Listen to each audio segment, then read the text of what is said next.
Wherever you go, whatever you do, throw a little at it. Omax, Vest and Briefs. டெல்லியில போய் அமித்ஷா சந்திச்சு வந்தாரு.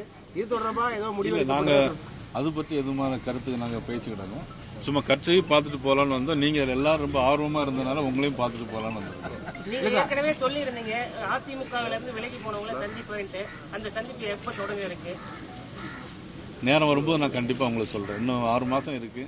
கண்டிப்பா அது பற்றி பணிகளை தேர்தல் இருக்குமா நான் சொல்றேன், உங்களுக்கு பிறகு சொல்றேன். சார் அவங்கள அதிமுகவில் இணைக்கிறது உட்கட்சி விவகாரம் சொல்லிட்டீங்க. பேசுறதோட இது என்னவா இருக்கும்?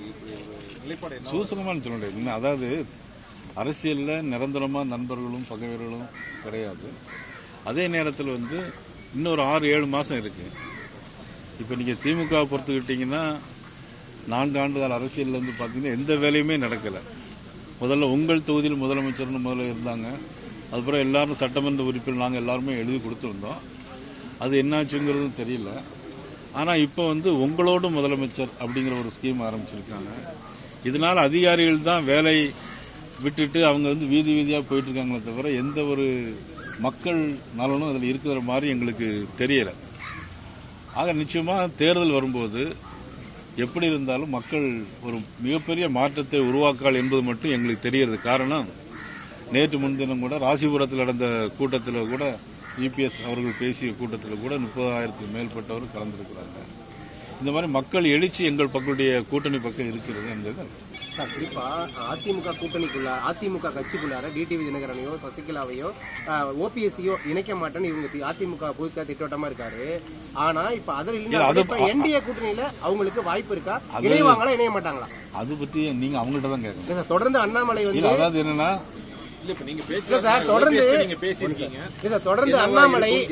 அண்ணாமலை தொடர்ந்து ஒரு என்டிஏ கூட்டணிக்குள்ளார வரணும், இல்லன்னா அவங்களை இணைக்கணும் தொடர்ந்து அண்ணாமலை வலியுறுத்தி வராரு. என்டிஏ கூட்டணியிலேயாவது அவர்கள் இணைக்க வாய்ப்பு இருக்கா இல்லையா? அதாவது அது பத்தி நீங்க அவங்கள்ட்ட முதல்ல கேளுங்க. அவங்க அதுல வெளியே போயிருக்கிறாங்க. அது பத்தி நீங்க அவங்கள்ட்ட கேளுங்க. அது பத்தி இப்ப டிடிவி தினகரன் தொடர்ந்து விஜய்க்கு ஆதரவா போய் ஒரு கருத்து சொல்லிட்டு வராரு. ஆனால் அண்ணாமலை தொடர்ந்து அவங்க உள்ளார அரசியல்ல நான் இப்ப சொன்னல உங்களுக்கு நிரந்தரமா யாரும் கருத்து ஆதரிச்சும் எதிர்த்தும் பேச முடியாது. ஒரு சமயத்தில் அவங்களே சொன்னாங்க இபிஎஸ் முதலமைச்சராக வருவதற்கு நான் பிரச்சாரம் செய்யணும்னு சொன்னாங்க. இப்ப அதுல இருந்து அவங்க வெளியே வந்திருக்கிறாங்க. அதனால அதை பத்தி கருத்து நீங்க அவங்கள்ட்ட தான் கேட்கணும். பாஜக மாநில தலைவரா அவங்க இணையல இந்த கூட்டணியில அப்படின்னாக்கா தென் மாவட்டங்களில் ஏதாச்சும் பின்னடைவு இருக்கும்னு நினைக்கிறீங்களா?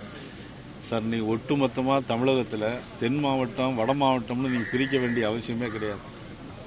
மேற்கு பகுதி கொங்கு நாடா இருந்தாலும் சரி, வடக்கு பகுதியா இருந்தாலும் சரி, இன்னைக்கு தமிழ்நாட்டில் உறுதியா ஆட்சி மாற்றம் வருவது உறுதிங்கிறதா என்னால உறுதியா சொல்ல முடியும்.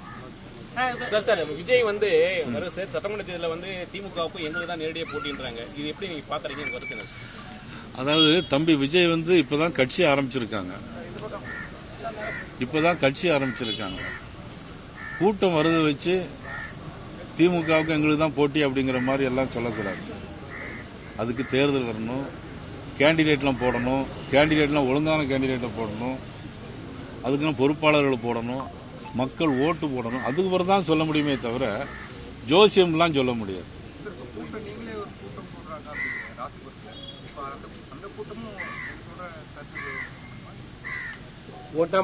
மக்கள் எழுச்சி நிச்சயமா ஓட்டம். அதாவது உங்களுக்கு ஓட்டு போடும்போது ரொம்ப டிஃபரன்ஸ் தெரியும். நீ ஒரு கேண்டிடேட்டா இருந்து நீங்க போயிட்டு இருக்கும்போது வேன்ல ஏறி போயிட்டே இருக்கும்போது அந்த மக்களுடைய சிக்னிபிகன்ஸ் சைகைகளை பார்த்தாலே நமக்கு தெரியும் எது ஓட்டா மாறும், எது ஓட்டா மாறாது. நீங்க மதிப்புக்குரிய பெரிய தலைவர்கள்லாம் கட்சி ஆரம்பிச்சு இன்னைக்கு கட்சியெல்லாம் எப்படிலாம் இருக்குங்கிறது உங்களுக்கு எல்லாம் தெரியும். அதனால ஆளுங்கட்சியில் இருந்தார் இபிஎஸ் அவர்கள் 4 வருஷம் முதலமைச்சராக நல்ல பணியாற்றினார். அவருக்கு எல்லா விஷயங்களையும் தெரியும். எத்தனை டிபார்ட்மெண்ட் இருக்கு, எப்படி வேலை செய்யணும், மத்திய அரசுல எவ்வளவு பணம் வாங்கணும், எத்தனை கோடி மக்களுக்காக சாலைகளுக்காகவும் மின்சாரத்திற்காகவும் உணவுக்காகவும் எவ்வளவு பணம் செலவாகும், எத்தனை டிபார்ட்மெண்ட் இருக்குன்னு ஒரு ஆட்சியில் இருந்தவங்களுக்கு தான் தெரியும். ஆக எதுவுமே இல்லாம இன்னைக்கு திடீர்னு எனக்கும் திமுக தான் போட்டி அப்படின்னு சொன்னா அது எப்படி பொருத்தமா இருக்குங்கிறது எனக்கு தெரியல. சரி, இப்ப நீங்களும் உங்களுடைய ரைவல் மெயின் ரைவல் டிஎம்கே தான். இப்ப அவரும் டிஎம்கேவா ரைவலா பண்றாரு. இப்ப நீங்க உங்களுடைய இதுல லிங்க் எங்களோடு ஒப்பிட்டு யாரையும் பேசக்கூடாது. இன்னைக்கு நாங்க 300க்கு மேற்பட்ட நாடாளுமன்ற உறுப்பினர்கள் வச்சிருக்கிறோம், 1500 எம்எல்ஏக்கள் வச்சிருக்கோம். நாங்கள் மிகப்பெரிய கட்சி, எங்களோட யாரும் ஒப்பிட்டு பேசுவதற்கு திமுக எதிர்ப்புல நம்ம சொல்றோம். திமுக அலைன்மெண்ட்ல வர்றாங்க. நீங்க நாட்டு மக்கள் மீது அக்கறை இருந்தால் திமுக எதிர்ப்புன்னு மட்டும் சொல்லக்கூடாது. நீங்க நாட்டு மக்கள் மீது அக்கறை இருந்தால் அந்த ஆட்சி மாற்றத்துக்கு என்ன வழின்னு கண்டுபிடிக்கணுமே தவிர திமுக எதிர்ப்புல நாங்களும் அவரும் ஒண்ணுங்கிறது அது சொல்லதுக்கு அது சரியாக இருக்காது. நாட்டு மக்கள் மீதான அக்கறை அப்படிங்கிற இடத்துல பாதுகாக்கப்பட்ட வேளாண் மண்டலத்துல எந்த பணிகளும் தொடங்கக்கூடாது அப்படின்னு ஒரு சட்டம் இருக்கும்போது அந்த மத்திய எரிசக்தி இயக்குநரகம் வந்து இன்னைக்கு வெளியிட்டு இருக்க அறிக்கையில பாத்தீங்கன்னாக்கா அங்க மீதும் ஹைட்ரோ கார்பன் ஆய்வு நடத்துவதற்காக பணிகளை தொடங்க இருக்காங்க. அது உறுதியாயிருக்கு.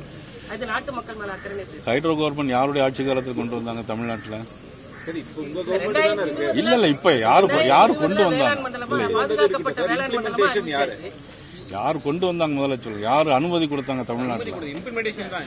இம்ப்ளிமெண்ட் யார் தமிழ்நாட்டில் யார் அனுமதி கொடுத்தாங்கன்னு பாருங்க. அனுமதி கொடுத்துருக்காரு சார். செயல்பாடு வேற செய்தி பாதுகாக்கப்பட்ட வேளாண் மண்டலமா வேற உங்களுக்கு எப்படிங்க?